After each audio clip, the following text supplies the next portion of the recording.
All right, well, thank you, everyone. My name is Earl Beede, and I'm here for the budget part of the thing as I'm getting my slides ready, because I actually have pictures to show you. I was looking at the description here, difficulties, intervention, and hope. I sound like the original Star Wars trilogy, don't I? Yeah, so let's see if I can pull that off. All right.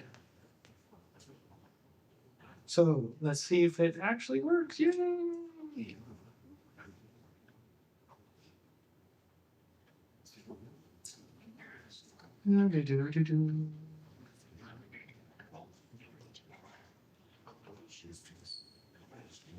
One more Trixie up my sleeve.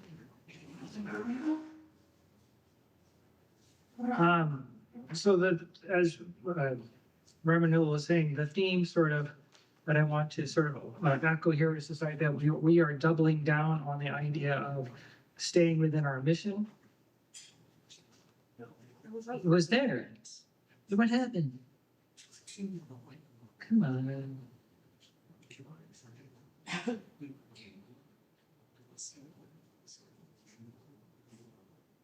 Okay. Stay. Keep working. Okay. This is good way. So this is where I want to head with this. So just give you this is an idea of where we're going. So as we said, our major budget themes, we're going to be doubling down on our mission and ministry discernment, making sure that every dollar we spend supports the ministry mission of Redeemer. That is reaching out to each other, to being a place of community, but also reaching out to the world in need. A couple of things that I really want to point out here that in 2026, our pledges are actually going up. We're trending up both in dollars and in number.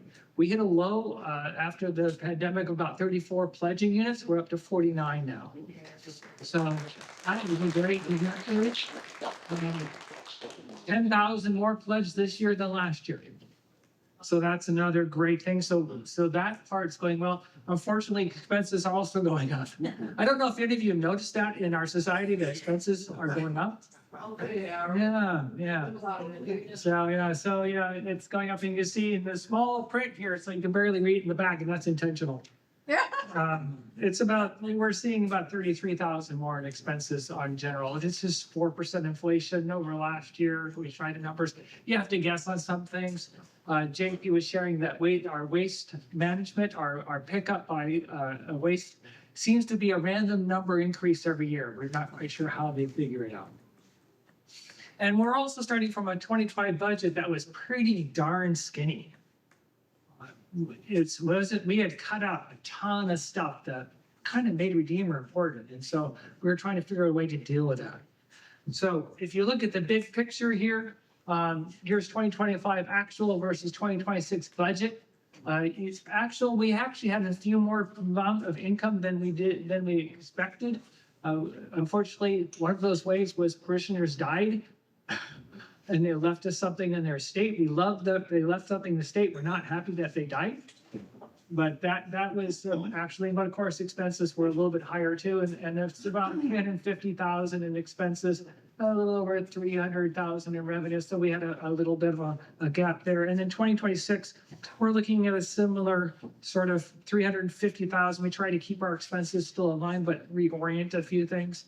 And we're seeing our income right under 200,000 in current pledges and rental income. Okay. And so as I share with you the budget, I'm going to do what's called the sort of narrative budget. If you want the gory details of the budget, we're happy to give you the line item by line item by line item.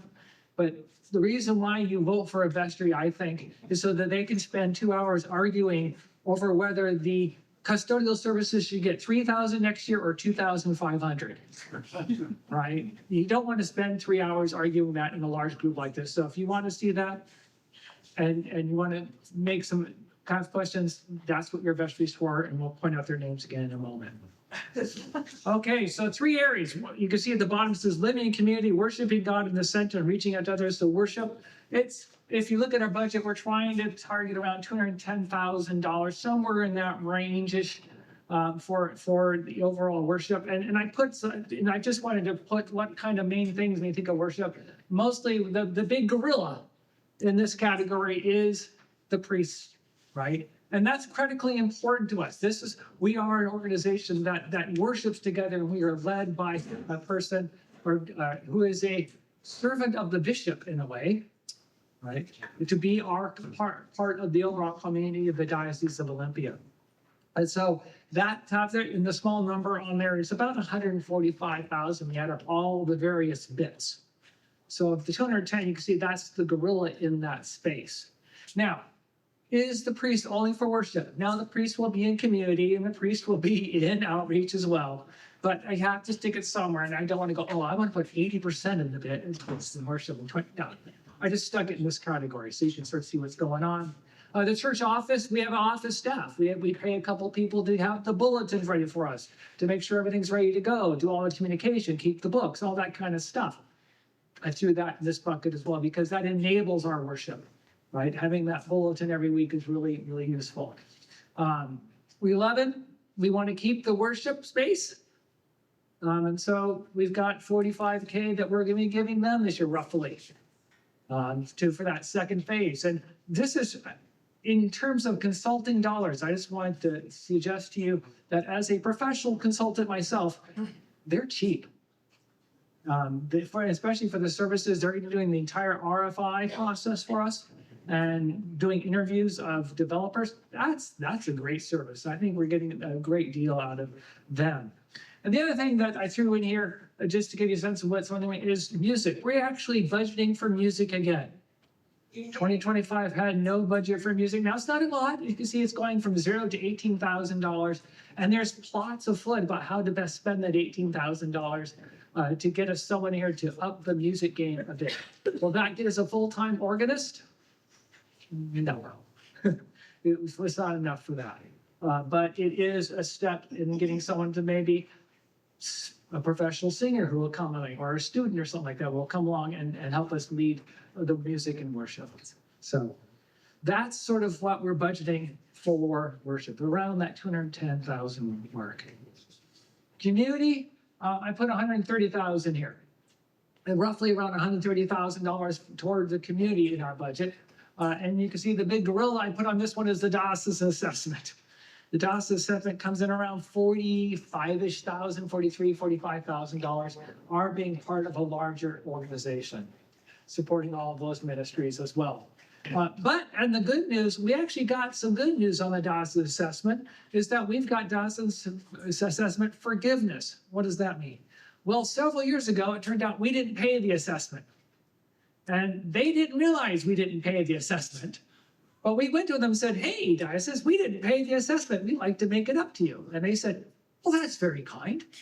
And so we started paying them extra money every month to make up, plus our current assessment, plus the assessment that we had skipped.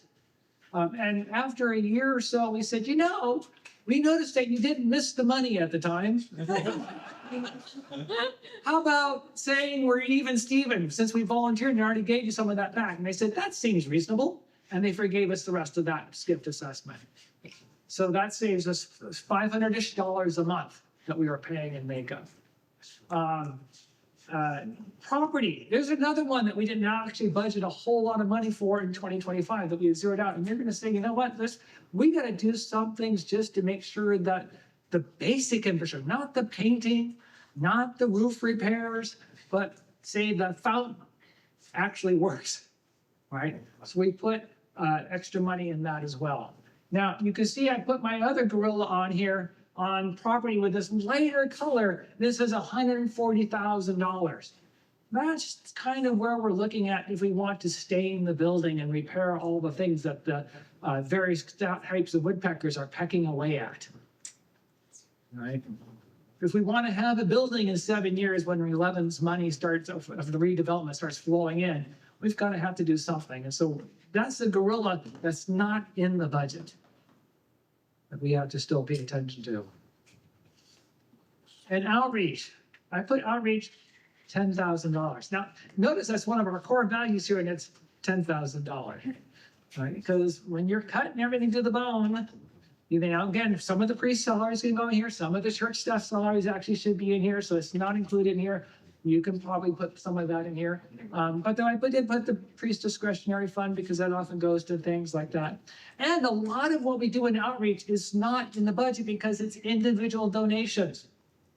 People's time, people bring their own food, people do their own things to help out that outreach. We do it all our stuff with Kenmore Place is that we do that drive every year. And so it's people's time and their own donations. So it's not in the budget, but it's something we still do a lot of.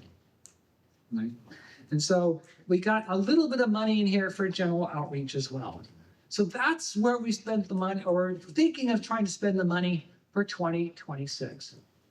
But as you notice, there's still a gap between what we want to spend in our budget and the income that we have identified coming in. So how do we fill the gap?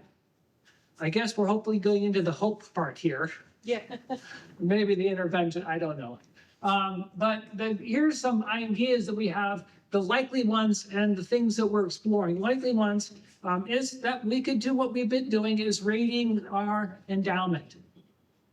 Now, our endowment is generally trending down, though in any given year, it's hard to say because it's in a thing called the Diocesan Investment Fund. Now, we have several pockets of money in this one instance of the Diocesan Investment Fund, and the endowment is just one of those pockets. And depending on how well the fund does, and generally the fund has done very well, thank you very much. The capital amounts grow, but it's a fund, right? So it's funny money. If we hit a major recession, a lot of it could just disappear. So how long do we have rating it? You don't know. Right now, we've got a few years left. That's certainly the endowment fund right now is sitting at about $125,000 overall, of the overall diff of $280,000 that we have that we could use for various things. But it's trending down. But we can continue to rate it. That's funny. But we might get gifts too, right? Unfortunately, we're aging, or there's car accidents, or something might happen, and someone might leave us some money. Or someone might just be generous. Well, that's a one-time gift. You don't have to die. There's one-time gifts. Some of you may be in a situation where to lower your IRM AAA, you want to do a QCD from your IRA, so your MAGI goes down. And if those letters mean anything to you, then good for you. There might be other things you have one-time gifts for, but celebration, something happened, you want to give a gift, we would love to have it. We had a story shared at vestry last time where at 1 year of a gap budget that one member said, I will do this one time, and filled the gap. So that's always a possibility. And you may go back and say, hey, I want to increase my pledge. We would love to have you increase your pledge. That's not something, just because you pledged once doesn't mean you could pledge again. So those are things we're likely to see. We might even get a few new members and some new pledges. There'll be pledge increases as well. So those are things we're likely. Things we're exploring. As Susan said, Re11 is helping us market our space so we get more rental income. Right? It's not just that we use the space, but they pay us to use the space. Hopefully more than the cost of electricity and heat that we have to spend to heat and light the place. Right? So we make a little bit of money off of that. We're even thinking of talking about some grants. There's a couple of people looking at some grant applications for various parts of turning the space into more usable space, and that money can then help buff it up a little bit. And incidentally, if you have any kind of grant writing experience or anything, see us. Yeah, grant writing experience. We Where love your it. gift meets our needs, that would be lovely. If you know about grant writing, yeah. And finally, we are toying with the idea of a capital campaign because that big gorilla of the building, we got to keep the building intact. And I was here in the 90s. I took a break for 17 years-ish. Yeah, is that right? From Redeemer. But we were here in the 90s, and I was part of the Oregon capital campaign team. And was that the last capital campaign we had? No, Yeah, so. no, we had the bucket. Floor? Yeah. Oh, The floor, flooring and the pews. And the roof. flooring in the pews, and a roof one. And yeah, before the panels were put on it, it was fairly new roof. And the Oregon, And Oh, the Oregon Council. console after it's not the same console when you were here in the 90s. not the same console. Okay, so we've had a few, but it's been a little while, hasn't it? Yeah. 5, 6 years at least. So maybe it's something, so the vestry's considering that, so this is something you can talk to your vestry members. Would you support a capital campaign? Which is basically a whole bunch of one-time gifts. Yeah. Or new pledges of a different sort. So that's the things we're exploring to fill the gap. Okay? And so that's the budget. These are your vestry members once again. These are the people you can go to and say, hey, I like this about the budget. I want to see this changed. I support a capital campaign. I don't support it. Here's some gifts. I can do grant writing. Could you come talk to us? These are the people involved. And I wrote this slide a few days ago, so I had to put Ann and Tom in a sort of shade of what's going. I didn't want to assume that someone wouldn't want to run against them and knock them out, but you know, I was pretty confident that no one would volunteer. Right. So, any other thoughts or final comments or questions for me? Yeah. I just always wondered, when the ADA was passed, I mean, was there any way to bring buildings in compliance that weren't in compliance? Any assistance? Any assistance? I am not aware of, now, there are state and county programs. These are the grants that you could go after if you're trying to change your space to make it more compliant.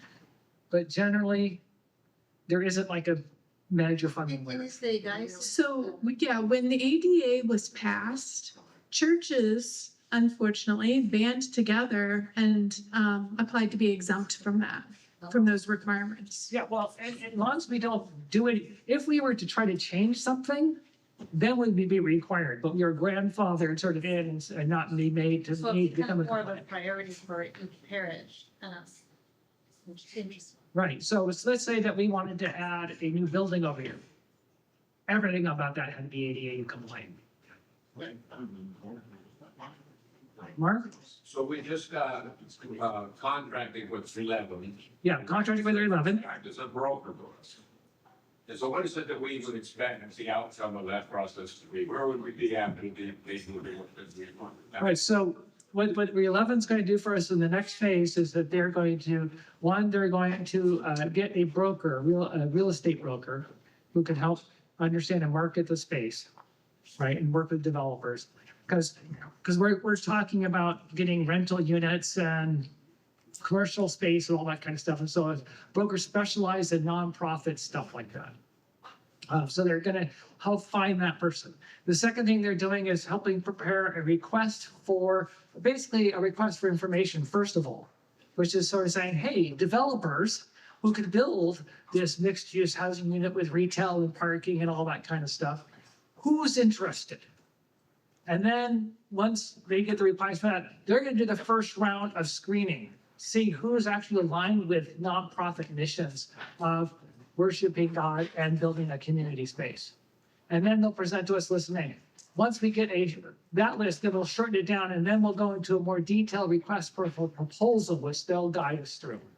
An RFP process, which is sort of say, okay, what are your specific plans? And help us interview those people to make sure we can choose a developer that makes sense for us. And once we get that in the developer, they'll help consult with us a little bit on writing up a joint venture agreement with that developer, the contracting phase. Now, it's up to us to get our own lawyer. That's another thing. If you know a lawyer who's into real estate law pretty deeply, especially nonprofit, that'd be great to know. But they will help us in that contracting, making sure that all the basic boilerplate stuff makes sense in that joint venture agreement. And when that will be the completion of their initial, oh, and they're also going to help us build a marketing plan to rent the current space that we have. So we can go out, because that's one of the things that we haven't done, as Susan noted in her things, for such a large building, hardly anyone knows that we're here. So marketing phase. So that's what they're doing for us. Did I miss anything from the vestry? Does that help, Mark?